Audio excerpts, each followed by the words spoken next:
Hey, everybody. I am pleased to have another episode of Amplify Your Business. And today's special guest is Ted Fleming. He is the CEO of Partake Brewery. Welcome to the show, Ted. Thanks for having me, Lance. Great to be here. Okay, so there are very few guests that I appreciate having on the show more than breweries, because you guys often will send through a few samples, and I've got a stack of them right over here that we're going to get into right away. But before we do that, can you tell me, in your opinion, in your experience, what are three things that every entrepreneur needs to know? Sure. Yeah. From my experience, I've been an entrepreneur for almost 10 years with Partake, about 5. The things that are important to me, and I think I always go back to as a founder and entrepreneur, are: one, keep it simple. Complexity can kill your business. So I always try to take time to think about my business and how to simplify it. The second is solve a problem. And with Partake, it's a business where I'm really solving a problem for a community, which is providing a great tasting non-alcoholic beer at 10 to 30 calories. So for a community of people out there that didn't have really great options in the non-alcoholic beer world 5 years ago, now there's a huge amount of opportunity and variety, and we're first amongst many companies in that space. And then one thing I learned from Partake, I didn't have this as part of earlier entrepreneurial experience, but it was to lean into our purpose. And I really got that from my community, and it was related to solving the problem piece of things. But my community was telling me, hey, you're not only solving a problem for us, but you have a purpose and you're important to us. And if you went away, it would be detrimental to our lives and our day-to-day experiences. And so that was something that was really a learning through Partake, particularly as a business. Yeah, I think these are really great. And we're going to unpack some of these. But first, I want to get into the beer. So I have 6 different beers here. Is this your full line? It is not. It's our full line at retail. We've got about 6 other beers that you can get through our online store, drinkpartake.com. And those are special, like seasonal releases. Like we've got an Oktoberfest out right now. We've got a hazy IPA that's done really well. And then we do some other sort of summery style beers as well. So these are our sort of core lineup, available largely across the country in retail. And then we have that other grouping of specialty items that go exclusively through the online store. Excellent. And so what I have with me right now is the stout. We have the red. We have an IPA here, a blonde. Do you pronounce it Goza? What's the proper pronunciation? I pronounce it Goza. I've got a few Goza? people on my team that pronounce it Goes. So we're not too particular, but yeah, it's a fun one. Good summer style. And then we have this one here, which is the pale. Now, I understand that this one is a very well decorated beer then. So tell us a little bit about that while I pour it. Yeah, so our pale ale was our second product that we brought to market. The first was our IPA. The pale is particularly special because in 2018, it won the World Beer Award for the world's best non-alcoholic beer, not just in Canada, but in the world, which is pretty amazing. And not only does it taste great, but it's 10 calories for that entire can, which kind of wows people. So enjoy it. Yeah, it tastes great, less filling, I guess is the way, right? Sure. Isn't it? I think somebody else did that, didn't they? Yeah, I can't really use that tagline, but we'll work on something like that. Yeah. Okay, let me smell this. It smells delicious.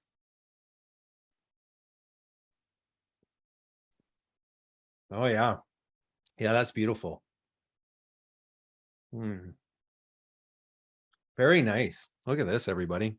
That's a beautiful pale. Yeah. Okay, so sorry. For a lot of our consumers, it's important that the product, it looks like a beer, smells like a beer, tastes like a beer. It's that complete beer experience, all without the alcohol. And so people can, continue on with their day-to-day routine. They can have one at work. They can have it when they're minding their kids and be present with their family. So we're seeing more and more people find different parts of their lives where this fits in really, really nicely. Or in the morning, as we're filming this right now, So I don't have to feel guilty about having a beer at 11 in the morning. So that's great. Yeah, we haven't quite cracked the breakfast crowd yet, but Yeah. it's a new horizon for us for sure. The breakfast barley sandwich. Here we go. Okay, so in terms of the alcohol or being non-alcoholic, I would imagine a lot of people on this call, myself included, are curious about how you remove the alcohol through the brewing process. And that, is this something that happens after, or what's going on? How do you get that? Yeah, so we don't talk about our process in the specific, but I can talk about the sort of common ways that breweries do make this. So there's generally two camps. One is the dealcoholization method, where I think you see a lot of the larger brewers making their non-alc beers this way, where they have a 5% beer that they make, and then they run it through whether it's a heat extraction system, or it can be a membrane filtration, so a molecular separation system where they, remove the alcohol from the beer. They're left over with a non-alc product, and that's what goes into their cans. On the other end of the spectrum, there's a method called arrested fermentation. This is more commonly used in Europe with craft brewers, and it's a process control mechanism where you add yeast to your unfermented beer. It starts to do its thing where it metabolizes some of the sugars, turning them into alcohol, but you measure that very closely. And when it comes up to about 0.5% alcohol, you shut the whole system down by subjecting the beer to really cold temperatures, which deactivates the yeast. And therefore you're left with a partially fermented non-alcoholic beer. So those are the two predominant methods to make non-alc beer. So if you're deactivating the yeast, though, and there's so much of the flavor comes from the yeast, are you still getting the full flavor profile, or is it cut short as well? In my view, it's cut short partially through that process, and you're also left with a slightly sweeter beer because there are those sugars still there that aren't fully fermented. One thing people will notice about our beer is it tastes very dry, and so one of the unique things that we've figured out, and I can't say how we do it, is to take out that sweetness and make the beer dry, which I think is what most people's experience with beer typically is. Yeah, no, like this one here tastes very much like any other pale craft that you would find anywhere else. So that's really cool. Yeah, love it. Okay, so let's talk a little bit about your journey then to this point. So I understand that Partake was born from your basement in around 2017, right? Is that the story? Yeah, I think it oscillates between basement and garage because I got kicked out of various parts of my house at various times by my wife. But that's basically true. I think if I go back a bit further and we talk about purpose and solving a problem, I was diagnosed with Crohn's disease back in 2005, and for a couple of years really kind of was struggling to figure out like what did that mean for me. And in 2010, it kind of came to a head. I was having complications with that, ended up in the hospital a few times. And at the same time in that year, 2010, I became a dad for the first time. And so those two kind of life changes came together for me. And I kind of said, okay, look, this is as good a reason as any for me to change course, and giving up alcohol was part of that commitment to be healthier and more present for my family. And it was a struggle to stay on that path. And I was a beer lover. I like craft beer. I socialized around beer. So when you give up alcohol, you start to realize how pervasive it is in our society, particularly around social occasions.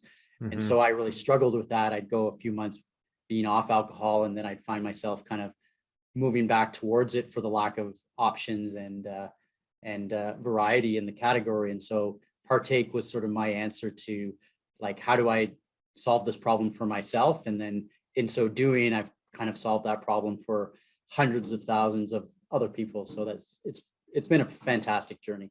Yeah. And this started out in Toronto, and you've expanded west into Calgary as well. So you're manufacturing, brewing in both cities then right now, right? Yeah, when we have some plans to expand production into international markets as well in future years. So we're available nationally across Canada and all major retailers, grocery. and most liquor channels. And then in the US, we're available in about 25 states, and then online through our website. So now I'm not familiar with any other breweries that are focused exclusively on the non-alcoholic beers. Yeah, are you guys unique in that in Canada, or are there other competitors that have that exclusivity as well? Yeah, we were the first. So we were the first ones in 2017 with this concept. We were the first through the wall. We got a lot of blood on our face. We took a lot of the body punches in the early days when people were like, "This is crazy. It's never going to work. Why would people drink this?"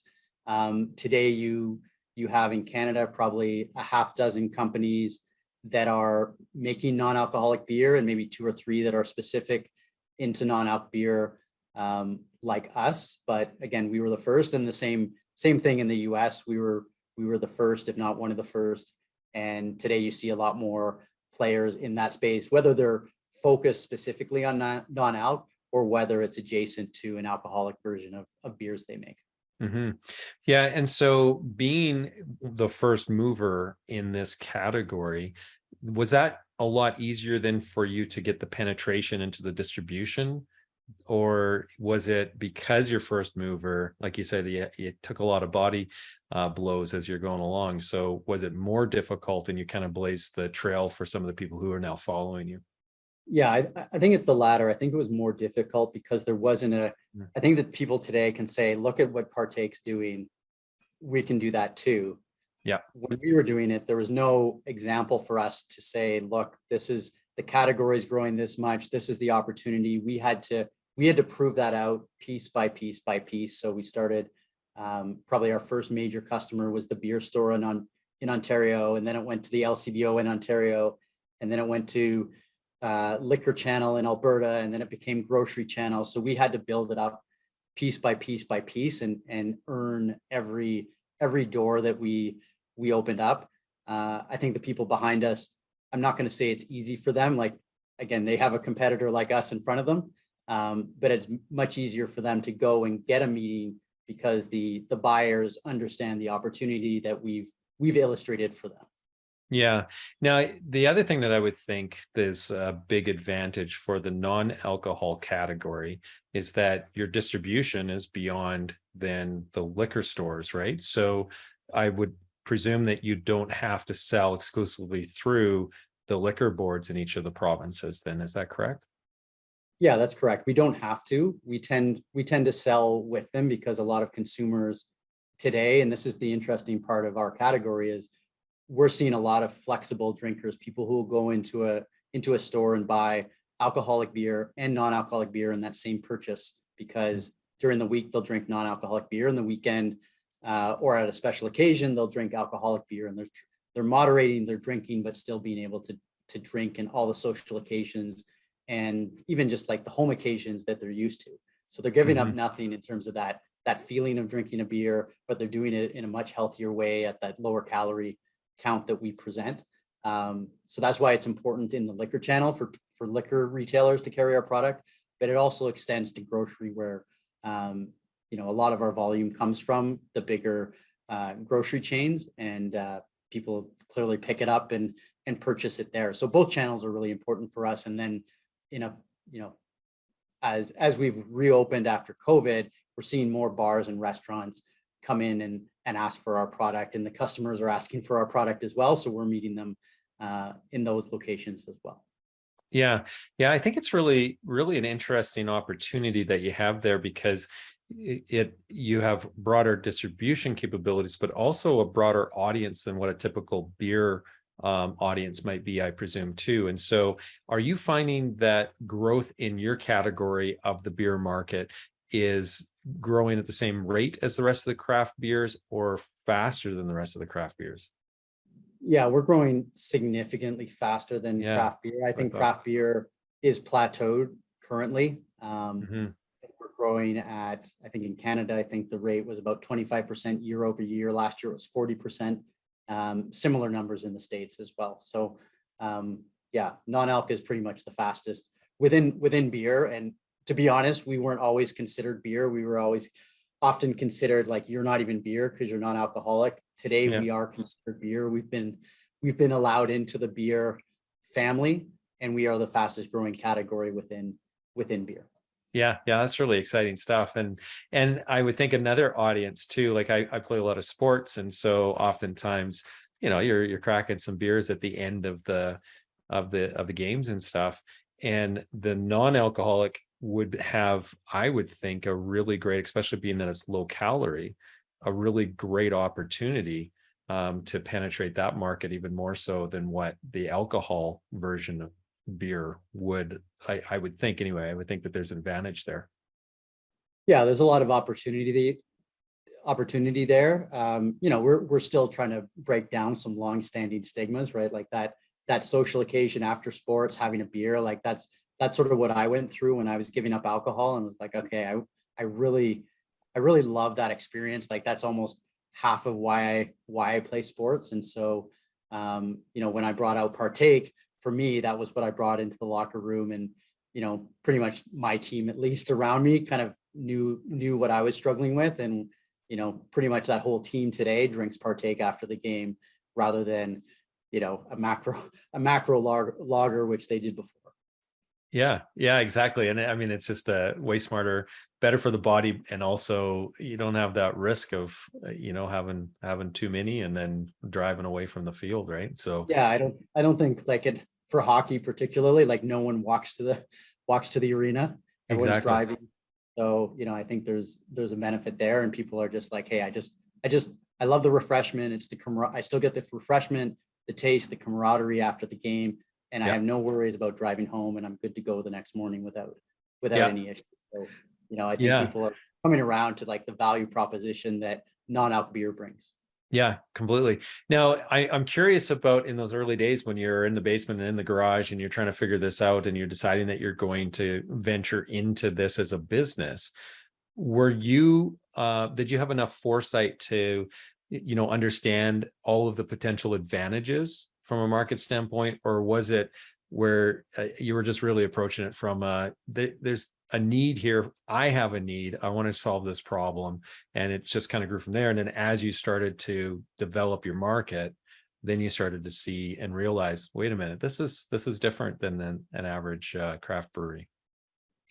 Yeah, I think I always had an expectation that this could be something pretty big. I don't think I would have gone into it in the way that I did without having a vision of what it could become. And I took some guidance from the European market, where there was much higher penetration of non-alcoholic beer, and said, if it works there's rationale for it working in North America if there are good products. And one of the big challenges was there were no good products widely available in North America at that time. So Partake was probably the first company to bring a breadth of craft beer into the non-alcoholic realm. Also to your point, like opportunity wise, like from the get-go, I saw the opportunity for us to sell our product, because it was non-alcoholic, through e-commerce. And so we were probably the first beer brand ever in North America to launch e-commerce only from the hop. And we did a Kickstarter campaign back in 2017. We had a goal of raising $10,000 to get the project off the ground. We raised that in the first 3 hours of the campaign, and then we went on to raise $30,000 by the end of the campaign. Wow. Yeah, that's definitely gives you a lot of confidence that there's a market there, right?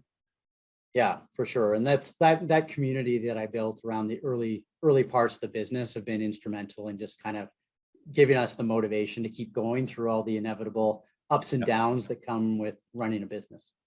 Now, you've talked about community quite a bit, and I did want to circle back to that. So I think this is a good opportunity to do so. And so there's a lot of businesses out there, especially in an e-commerce world, that really try to build that big community around them, and that becomes the core that's going to propel the business forward. It sounds like you were pretty intentional about that right at the beginning, especially with the launching it as a Kickstarter. Tell me what what thought you put into it in the early days, and then how have you been able to achieve that great community that you've built? Yeah, I think, part of it is my own story and the purpose and the rationale why I'm doing this and why I've stuck with people for many years. at the beginning of the journey, like I was the only person working in the business. I was the touch point. I had a personal relationship with all our early consumers. I think that really helped build that core group of super fans that we've then built a bigger business around.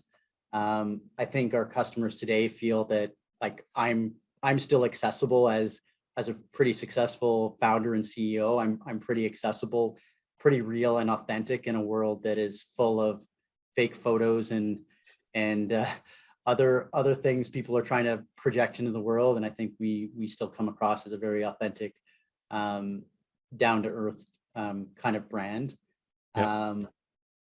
I think we've also included our community in some of the brand building, like the Partake logo and the initial can design that was crowdsourced from our Facebook community as well. So we went out and said, hey, here are a dozen design concepts, like you guys vote, tell me what you think. They actually had a hand in building some of the early parts of the business as well. So I think that was an important element too. And today we're just trying to find new ways and unique ways to engage a larger community in a way that still feels authentic and true to our purpose, which is really to make beer more inclusive, healthy, and fun. Yeah. So can you share with us any of those ways that now that you have this larger community, how you're keeping them engaged and how you are continuing to grow that engagement? Yeah, so we're trying to involve them in now that things have reopened. If we run events, giving like that early community special access to events, trying to make sure that they feel special in terms of like, okay, we'll look at our online customer base and those that are repeat purchasers. We're sending them t-shirts and sending them glassware and coolers and doing sort of things additional to, like, we don't have to do that, but we want to do that. It makes them feel special because they are special. Yeah. That's great. Love it.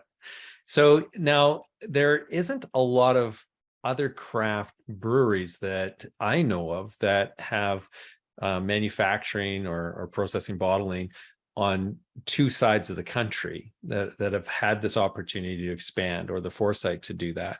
Now, is that something that was difficult for you to replicate what you were doing in Toronto out in the West? Or was it a fairly easy expansion?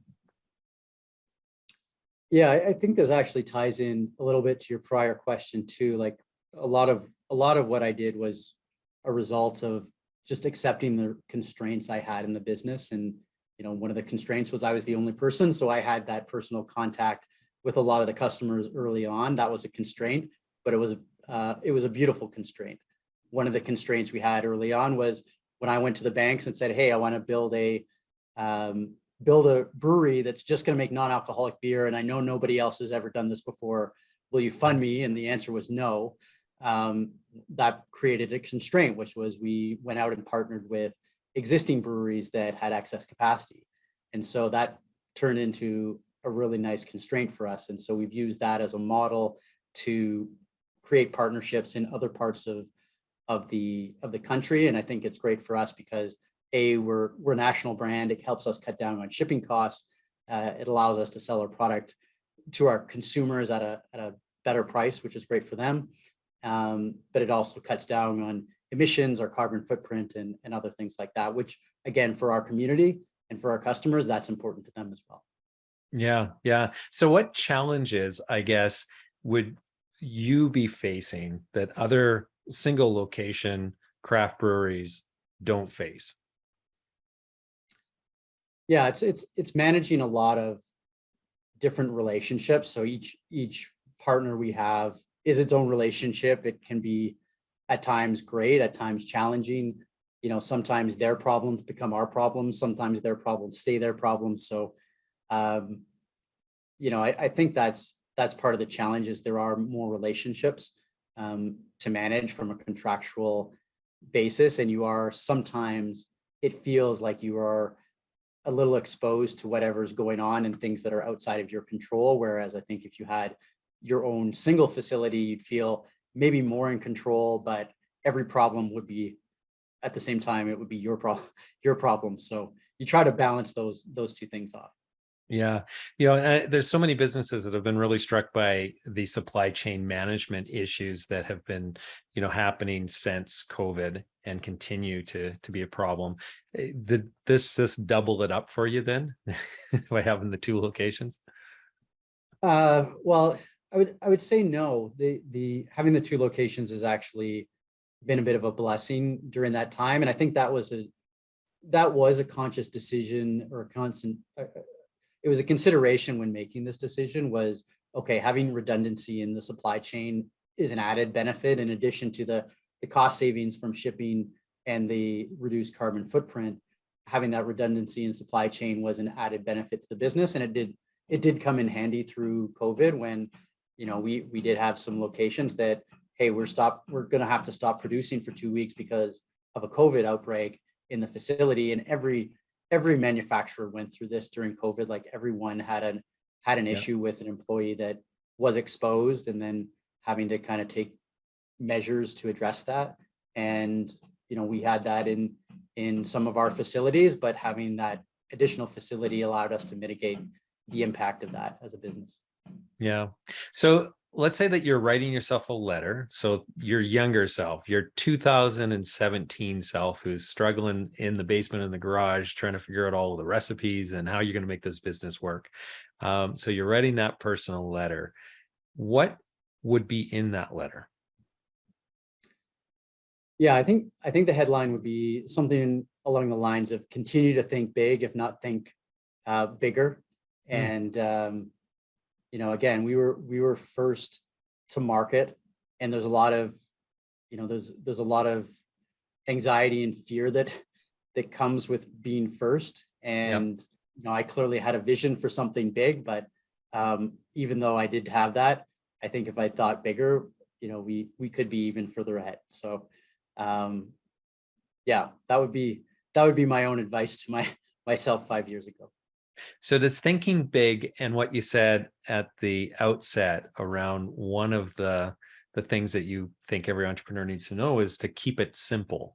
So does thinking big and keeping it simple, did those conflict with each other, or were you able to still manage both aspects, I guess, or both philosophies?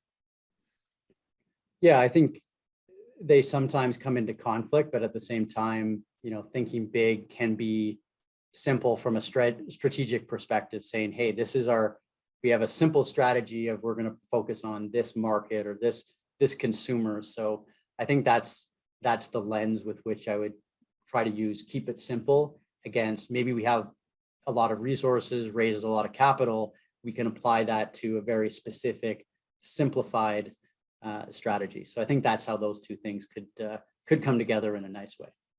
And I'm curious, what is easier now at this point in your journey than what it was earlier in your journey or in the stage of your business?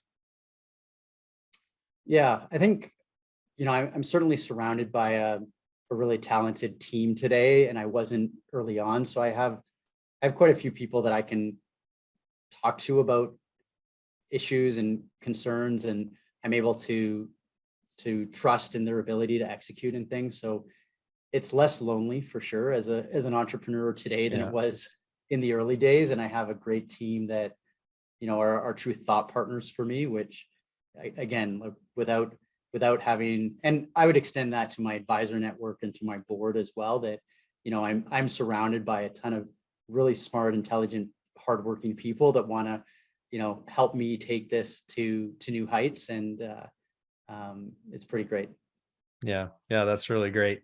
No, I'm curious because you did mention a little bit around, just capital and so on. So let's imagine that when you were running that Kickstarter, instead of it raising 30,000, which was fantastic, you raised $1 million at the start. What would you have done differently?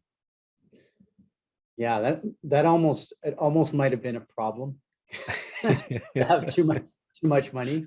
I think thinking bigger for me means like just having a plan that's scalable to a much bigger, to something much bigger, and then being able to then, understand what the resources behind that would need to be. I think if I would have gotten that amount of money early on, I think I probably would have spent it ineffectively. And so I think, again, it was probably a good constraint at that time, but I think I hit an inflection point where things were working. The product was great. I was having great success in the Canadian retail. And to a degree, I did this where I went out and raised capital 2 times. So we did a Series A in 2020 and a Series B this year, raising a combined almost 30 million Canadian dollars. So we've done some of that, but maybe we could have done that maybe a year sooner in each case. But I think, if I would have got it from day one, it would have probably been a curse. And then once I realized that, okay, product was great, there was a market for it, lots of traction, lots of opportunity. That was the point when, take the change in mindset, let's go big. And we did that to a degree with our capital raises. Yeah. Now, it strikes me like there's a lot of entrepreneurs out there that they're growing things, but they never really get to that stage where they can really put their their foot on the gas and really, really grow rapidly. And that is either by design, by circumstance, or by mindset.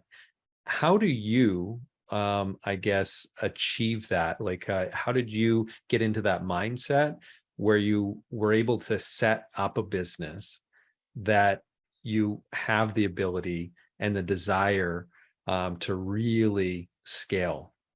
Because it seems like you're unique in, again, the craft beer market, the broader craft beer market, because there isn't a lot of craft breweries that are doing, processing in 2 locations across the country with plans to expand into the US and so on. You're growing very fast. So I'm just curious, where do you get the drive, the confidence?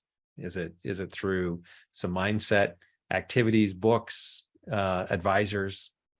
Yeah, a few components to that for sure. Like, I would say, going back to constraints, right? Like I viewed my consumer being not super dense, so I couldn't have like this local brewery doing just non-alc beer. We had to cast a much wider net just to make the business viable from a scale perspective, and just understanding the need for scale from day one.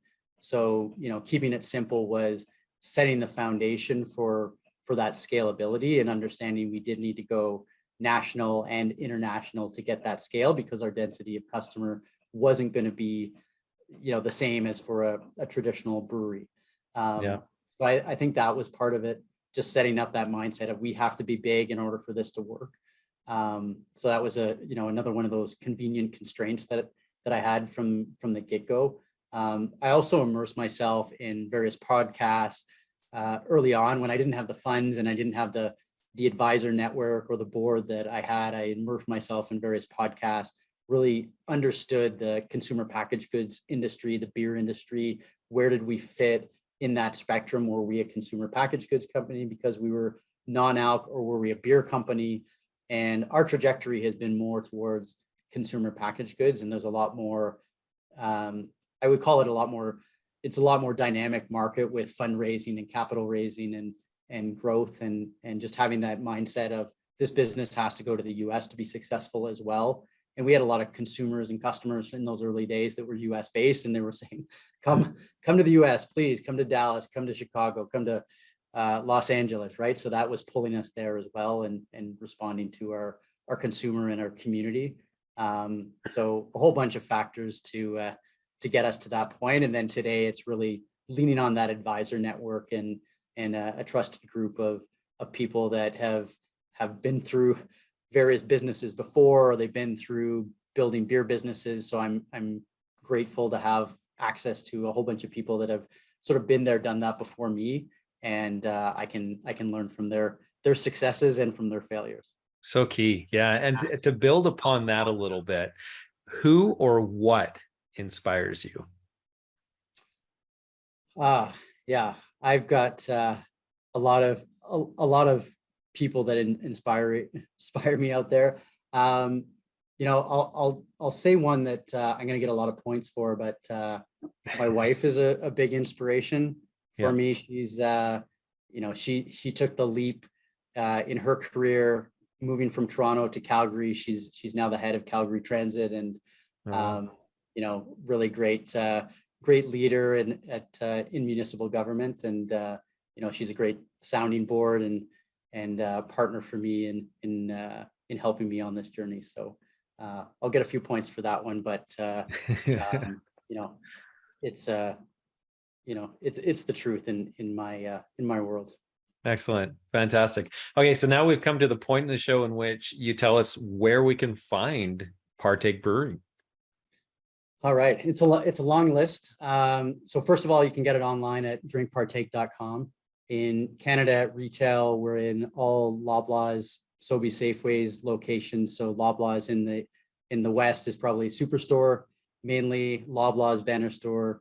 Safeway is Safeway and Sobeys across the country. We're in BC Liquor. We're in a lot of independent liquors in Alberta, LCBO in Ontario, Beer Store in Ontario. So pretty wide selection of retailers across the country, a lot of natural food retailers as well. In the US, we're in 25 states. It's a bit more fragmented in terms of the retail network that we have. Total Wine and More is a retailer I'll highlight. They were the first big retailer that took us on in the US.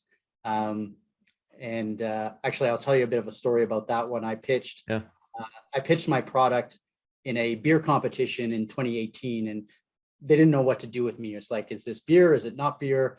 The whole conversation, I didn't win the competition, but the whole conversation at the end of the competition was about like non-alcoholic beer. Is it going to be a thing? Is it not? Well, one of the judges came to me afterwards and said, hey, A, I think you should have won. And B, when you're ready, call me. I'm the buyer at this Total Wine and More, and I'll put you in all the stores. And so a year later, I call him and say, hey, I think we're ready. He's like, all right, we'll do this. And then they've been our number one US customer for many, many years. So that's really cool. I think a lesson learned from that is just like put yourself out there, even though you may get mocked or ridiculed, or people look at you with like, their eyebrows up of like, what is this?